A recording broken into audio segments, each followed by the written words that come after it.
ভোলাহাটের চানশিকারি সীমান্ত দিয়ে নারী ও পুরুষসহ ৮ জনকে পুশিং করেছে বিএসএফ।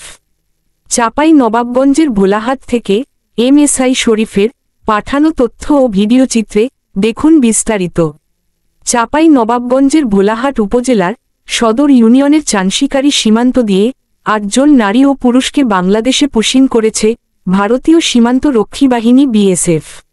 বিজিবির ৫৯ ব্যাটালিয়ন সূত্রে জানা গেছে, উপজেলার সদর ইউনিয়নের চানশিকারি সীমান্ত দিয়ে সোমবার দিবাগত রাত ৩:৩০টায় ৪ জন নারী ও ৪ জন পুরুষসহ মোট ৮ জনকে বাংলাদেশে পুশিং করেছে ভারতীয় সীমান্ত রক্ষী বাহিনী বিএসএফ।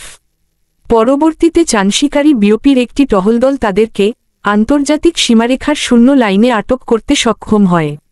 আটককৃতদের মধ্যে ১. চাঁপাই নবাবগঞ্জ জেলার শেখালিপুর গ্রামের গোলাপের ছেলে মোহাম্মদ ফায়েক। ২.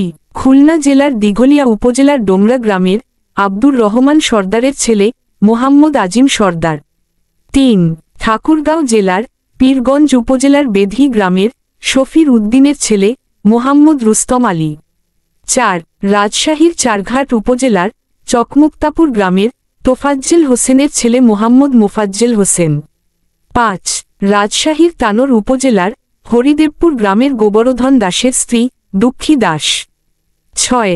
খুলনা জেলার দিঘলিয়া উপজেলার ডোমরা গ্রামের আজিমউদ্দিনের স্ত্রী মোছাম্মদ মিম খাতুন। ৭. নারায়ণগঞ্জ জেলার রূপগঞ্জ উপজেলার কাঞ্চনরানীপুর গ্রামের আতিকুর রহমানের মেয়ে মোছাম্মদ রত্না আক্তার নূপুর। ৮. বাগেরহাট জেলার মোলগঞ্জ উপজেলার পিছি বারৈপাড়া গ্রামের ইব্রাহিমের স্ত্রী মোছাম্মদ নাদিরা খাতুন।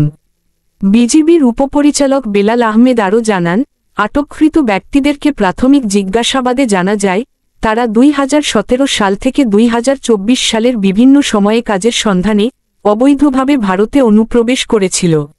পরবর্তীতে অবৈধ অনুপ্রবেশের জন্য তাদেরকে ভারতীয় পুলিশ বিভিন্ন সময় আটক করে ও তারা ভারতের মুর্শিদাবাদ কেন্দ্রীয় জেলে আটক অবস্থায় ছিল। আটককৃত ব্যক্তিদেরকে পরবর্তী কার্যক্রম গ্রহণের জন্য স্থানীয় ভোলাহাট থানায় হস্তান্তর করা হয়েছে।